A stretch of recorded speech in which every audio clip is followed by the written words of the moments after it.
मुझे खुशी है इस बात की कि जिस सड़क को 23 महीने या 24 महीने में बन जाना चाहिए था, 4.5 साल में कुछ बना दी है। और अफसोस इस बात का है कि जिस समय इस सड़क का मैंने अलाइनमेंट दिया था और जिस समय इसके टेक्निकल स्पेसिफिकेशंस तय हो रहे थे, ये दोनों बहुत महत्वपूर्ण चीज़ें हैं कि टेक्निकल स्पेसिफिकेशंस क्या हों और इस सड़क का अलाइनमेंट क्या हो। जब मैंने इस सड़क को तय किया था उस समय मेरी कोशिश थी कि आगरा लखनऊ से भी अच्छी सड़क हमारे पूर्वांचल के लिए बने, क्योंकि पूर्वांचल को पिछड़ा इलाका माना जाता है।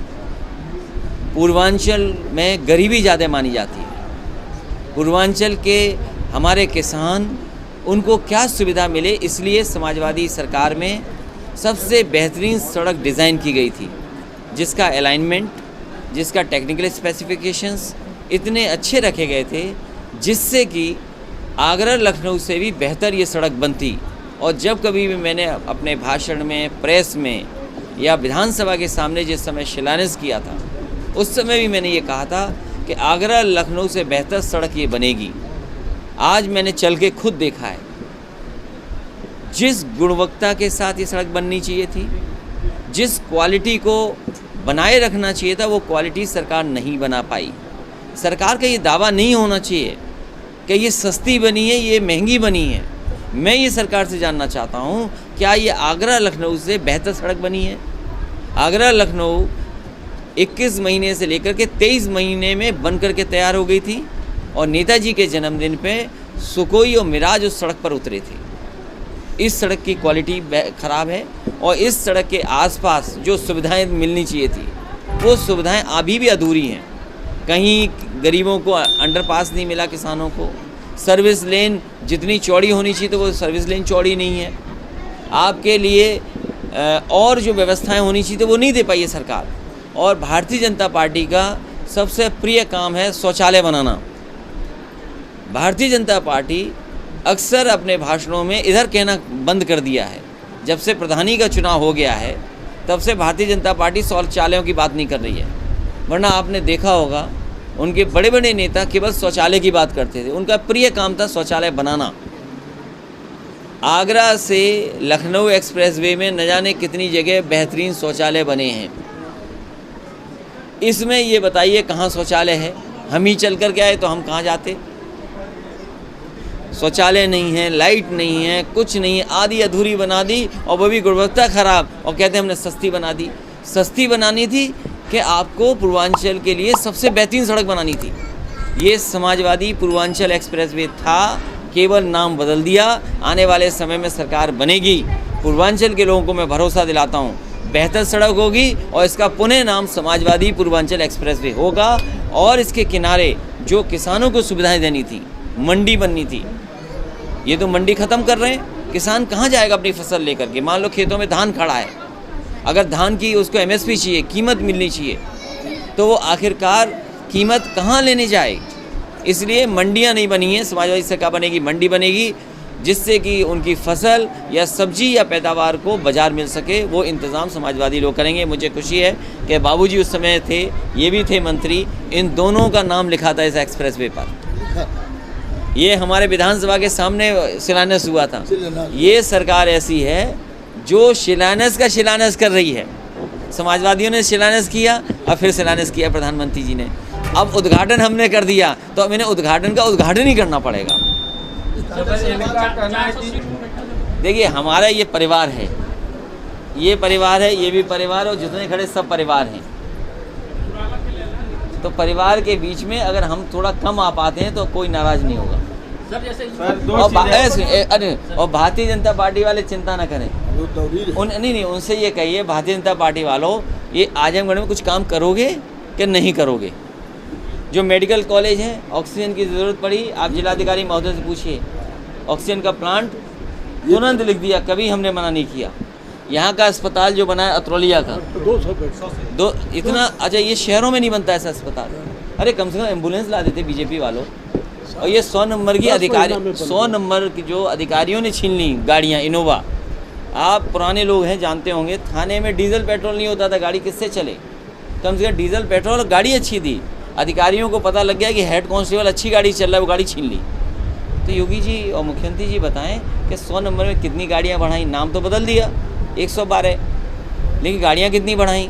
एम्बुलेंस की जो ज़रूरत थी कोविड में सबसे ज़्यादा काम आई, उसमें गाड़ियाँ कितनी बढ़ाई आपने गाड़ियाँ। तो जो बुनियादी चीज़ें हैं, सब स्टेशन बनाना है, अस्पताल बनाना है, सड़कें ठीक रखनी। ये देखो NHAI की कब से सड़क बन रही है। अरे भाई बनारस को ही जोड़ देते जल्दी, जो आधी अधूरी पड़ी वही जल्दी कर देते। तो इन्हें काम नहीं करना है, केवल जनता को भ्रमित करना है। अभी भी नहीं बना पाएंगे ये। गड्ढा मुक्ति में इतना पैसा निकाल चुके हैं, गड्ढा मुक्ति, गंगा सफाई और माँ गाय के लिए। तो सोचिए, माँ गाय के लिए, माँ गंगा के लिए, और तीसरा जो मैंने बताया गंगा, गाय और सड़क के लिए हज़ारों करोड़ पैसे निकाल चुके हैं। और आज भी गड्ढे नहीं भरे गए, गाय माँ नहीं बच रही, और गंगा कहाँ साफ होगी बताइए। सर एक सवाल ये है कि जिस तरह से उत्तर प्रदेश में सक्रियता बरत रहा है सर, कितना नुकसान करेगा समाजवादी पार्टी? उत्तर प्रदेश की जनता समाजवादियों की सरकार बनाने जा रही है। और हमारे पत्रकार साथी ने ठीक सवाल पूछा था 400 कैसे। कल आपने देखा सांसद के साथ क्या हुआ, जनता ने क्या किया। आप बताइए, नाम बदल रहे हैं। अरे गुर्जर समाज के महापुरुष हैं, उनका नाम बदल दिया आपने। और पत्रकार साथियों से कहेंगे मुख्यमंत्री से मत मिलना आप, अगर मिले उनसे तो नाम पूछा तो कहो नाम बदल दें आपका। सर मुख्यमंत्री जी कह रहे हैं बार-बार कि 4.5 साल की सरकार में कहा जा रहा है कि हमारा लोकतंत्र जिंदा लोकतंत्र है, तो कम से कम सरकार ये दिखाए कि लोकतंत्र जिंदा है। शामिल हो रहे हैं तो क्या उनको भी सभा में लिया जाएगा? किसको? देखिए, जहाँ तक सवाल आप पूछ रहे हो, समाजवादी पार्टी कोशिश करेगी छोटे दलों को लाएं, और जिनको मैंने लिया उनके भाई को एक मुकदमा हो तो बताइए आप। और भारतीय जनता पार्टी को टॉप 10 की सूची जारी करनी चाहिए। भारतीय जनता पार्टी ये क्यों हट रही है कि टॉप 10 की सूची नहीं जारी कर रही है। और आप जानकारी करो, जेल में कितना बड़ा टिफ़िन जा रहा है खाना का, किसी का। सुनने में ये आया है कि जेलों में बड़े बड़े टिफ़िन जा रहे हैं खाना खाने के, और उनका जो खाने का इंतज़ाम है वो वहीं से जेल से बताया जा रहा है, वो जेल लोग उपलब्ध करा रहे हैं। तो ये भी कभी कभी इस पे भी ध्यान देना। हमारे पत्रकार साथी जानते सब हो आप भी, लेकिन आप भी जिंदा लोकतंत्र को जिंदा रखना चाहते हो, हैं? किसने कहा ये? देखिए, हमारे जो बाबा मुख्यमंत्री हैं बहुत कमाल के हैं, वो आ भी रहे होंगे कल या परसों। हाँ, बाबा मुख्यमंत्री जी वो बहुत कमाल के हैं। अम्बेडकर नगर बगल में है, समाजवादी सरकार थी तो यहाँ पर 660 सुपर क्रिटिकल थर्मल प्लांट लगा था। उत्तर प्रदेश में ज़्यादा बिजली बनाने का काम समाजवादियों ने किया, ट्रांसमिशन लाइन बिछाई, सब स्टेशन बनाए, जिसकी वजह से आज बिजली उपलब्ध हो रही है। क्योंकि मुख्यमंत्री जी 3x660 सुपर क्रिटिकल नहीं बोल सकते, इसलिए उनकी डिक्शनरी में ऐसे शब्द हैं। मैं तो कहूँगा पत्रकार साथियों, आप जब कल परसों या परसों के बाद जब उनसे मिलें तो उनसे पूछिएगा कि 3x660 super critical thermal plant कहाँ लग रहे हैं, और कम से कम नाम बोल दें। वो हैं जो नाम है प्लांट के, वो कम से कम बोलें। तो अगर वो बोल देंगे तो लगवा देंगे, जो बोल रहे हैं वही कर सकते हैं। इसलिए जनता से हम कहेंगे सावधान रहना, ये बहुत सारी बातें लाएंगे, चुनाव आते आते न जाने क्या करेंगे। लेकिन गरीब जनता से हमारा ये निवेदन है, किसानों से, नौजवानों से, व्यापारियों से, पत्रकार साथियों से भी, आपके मालिकों से नहीं, आपसे, कि इस लोकतंत्र को बचाइए और उत्तर प्रदेश को खुशहाली के रास्ते पे लाइए। यकीन मानना, जिस दिन ये रोड बन जाएगी और जिस दिन सरकार अच्छी होगी, यहाँ पर न जाने कितने लोग कारखाने कारोबार कर सकते हैं। जीवन बदलता है। 2.5 घंटे में अगर लखनऊ पहुँच जाओ आप और वापस आ जाओ, सुबह जाओ शाम को अपना काम करके आ जाओ, तो इससे खुशहाली होगी। अमेरिका के बारे में कहा जाता था कि अमेरिका ने सड़कें बनाई और सड़कों ने अमेरिका को बनाया। तो वही समाजवादी पार्टी ने किया कि जो गरीब इलाका है पूर्वांचल का, हमारे किसान हैं, गरीब हैं, नौजवान हैं, उनके लिए सड़क बनाई है, जिससे कि यहाँ भी विकास पहुँचे। और बीजेपी सोचो विकास के लिए क्या लेके आई, अमेरिका से एक फ़ोटो चुरा लाई, अमेरिका से इन्वेस्टमेंट के बहाने एक फ़ोटो चुरा लाए। एक अमेरिका से फ़ोटो चुरा लाए और 2 फ़ोटो बंगाल से चुरा लाए। तो ये इनका इन्वेस्टमेंट और ये विकास है। आधार प्रतापगढ़ की खबर नहीं देखी आपने? जनता ने किस तरह सांसद को दौड़ाया। अगर इस देश में सांसद दौड़ाए जाएं, जनता सांसद को दौड़ा ले, विधायकों को गांव में न घुसने दें, और जब मंत्री कुछ नहीं कर सकते, सरकार का बजट ख़त्म हो गया, सप्लीमेंट्री के बाद एक और सप्लीमेंट्री तो आ सकता है, तो जब बजट ही नहीं है तो मंत्री क्यों बना रहे हो? जिस सरकार के पास, जिन मंत्रियों के पास बजट ही नहीं पहुंचेगा तो किस लिए मंत्री बना रहे हैं? केवल ये देख करके इस जाति के ये मंत्री हैं, इस जाति के ये मंत्री हैं, इस जाति के मंत्री बन गए।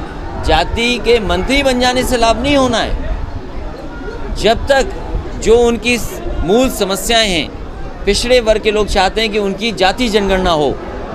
क्या ये मंत्री बन जाने से जाति जनगणना हो जाएगी? बड़ी बड़ी प्राइवेट कंपनियां, जो बड़ी बड़ी सरकारी कंपनियां थी वो प्राइवेट हुई जा रही हैं। क्या प्राइवेट कंपनियों में आरक्षण होगा? तो जनगणना ये कर नहीं सकते, आरक्षण दे नहीं रहे, नौकरियां हैं नहीं, रोज़गार है नहीं, बड़े काम कर नहीं रहे, चीज़ें बेच रहे हैं, तो इससे क्या उम्मीद करोगे? और कहते दमदार सरकार है, दमदार सरकार है। हम इनसे जानना चाहते हैं, जो दुमदार हैं, जो खेत खाए जा रहे हैं, खेत बर्बाद कर दे रहे हैं, उन दुमदारों को कब हटाओगे? अरे दमदार लोग, दुमदार को तो हटाओ। सर, बार-बार आप कहते हैं छोटे दलों से गठबंधन किया जाएगा, शिवपाल जी रहेंगे नहीं रहेंगे गठबंधन में, कब तक देखिए, चालान हो जाएगा? जितने भी क्षेत्रीय दल, जितने भी छोटे दल प्रदेश के हैं, उन सबको साथ लाने का काम समाजवादी पार्टी कर रही है। उसमें जिनका आपने नाम लिया है, उनका भी दल है, उसे भी साथ समाजवादी पार्टी लाएगी और पूरा सम्मान उनको दिया जाएगा। नहीं, उसमें बीजेपी को सवाल इसलिए नहीं पूछना चाहिए। बीजेपी के जो मुख्यमंत्री जी थे, मुख्यमंत्री जी पे कितनी धाराएं थीं? मुख्यमंत्री जी पर कितनी धाराएं थी? सब मुकदमे वापस ले लिए। डिप्टी सीएम पे कितनी धाराएं थीं? और इन बातों को करने से पहले भारतीय जनता पार्टी को टॉप 10 माफियाओं की सूची जारी करनी चाहिए। टॉप 10 अपराधी कौन हैं और किस दल में हैं? और आप अभी जिला पंचायत का, मैं खुशी, आजमगढ़ के लोग तो बचा ले गए, जिला पंचायत का चुनाव बचा ले गए। आजमगढ़ के लोगों को बधाई, शुभकामनाएं, नेताओं को भी, कि जो बचा ले गए, और ब्लॉक भी बचा ले गए। नहीं तो बताओ, चीर हरण हो रहा था। महिलाएं अगर जा रही थी पर्चा खरीदने या जमा करने, किस तरीके से उनके कपड़े छीन लिए गए, किस तरीके से कपड़े फाड़े गए। ये भारतीय जनता पार्टी जो ईमानदार बनती है, कितना पैसा चलाया, सबसे ज़्यादा बेईमानी और सबसे ज़्यादा पैसा चलाने का काम भारतीय जनता पार्टी ने किया। और अभी आपने सुना होगा, अमेरिका के राष्ट्रपति और वहाँ की वाइस प्रेसिडेंट इस देश के राष्ट्रपिता महात्मा गांधी के कुछ सिद्धांतों को याद दिलाया। यूएन की जो स्पीचेस थी वो भी आपने सुनी होगी। वाइब्रेंट डेमोक्रेसी, जीवंत हमारा डेमोक्रेसी हो, लोकतंत्र हो, जिंदा लोकतंत्र हो। अरे पत्रकार साथियों, आप जानते होगे, सच लिख दिया अगर आपने तो जेल जा सकते हो, धाराएं लिखी जा सकती हैं। आजमगढ़ में भी हुआ है और जिलों में भी हुआ है। तो अगर कोई हमारा पत्रकार साथी ये समझ ले कि जिंदा लोकतंत्र है और ईमानदारी से सच लिख दे, तो जेल चले जाओगे।